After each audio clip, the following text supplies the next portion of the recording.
Here's a challenging physics problem from JEE Main that tests your understanding of Young's modulus.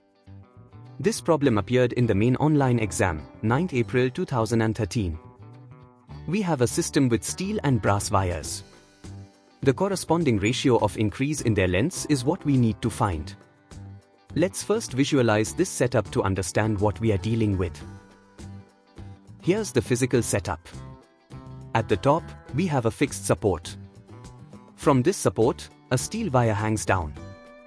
Connected to the steel wire is a mass M. Below the first mass, we have a brass wire. And at the bottom, we have mass to M, which is twice as heavy. Now that we've visualized the setup, let's write down the given information clearly. The ratio of lengths of steel to brass is A, the ratio of radii of steel to brass is B, and the ratio of Young's moduli of steel to brass is C.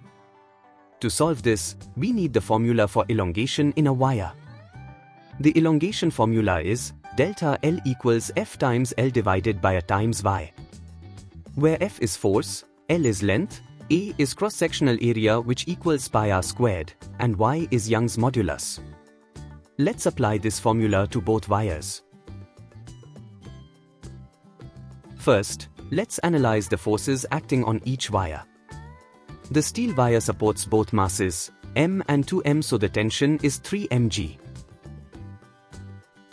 The brass wire only supports the bottom mass to M, so the tension is 2 mg. Great! Now we can write the elongation formulas for both wires. Let's write the elongation formula for the steel wire. For steel, delta L steel equals 3 mg times L steel divided by pi r steel squared times Y steel. Similarly, for brass, delta L brass equals to mg times L brass divided by pi r brass squared times Y brass. Now we need to find the ratio of these two elongations. Step 3. Let's find the ratio of elongations. The ratio of steel elongation to brass elongation is what we need.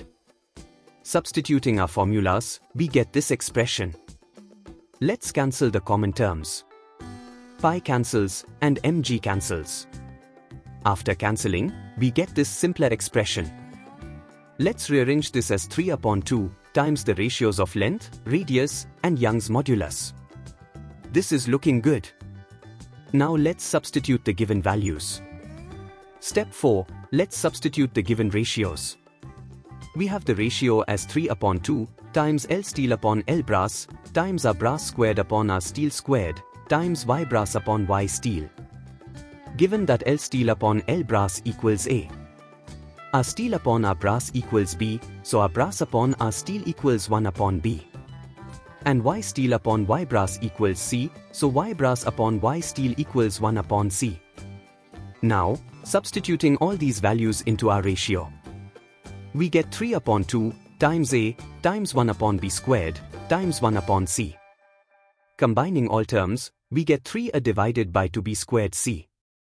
So the correct answer is option C, 3A/2B squared C.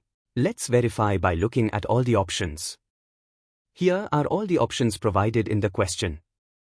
Option C matches our answer perfectly. This problem tests your understanding of Young's modulus. Did you get it right? If you found this helpful, like and subscribe for more physics problems.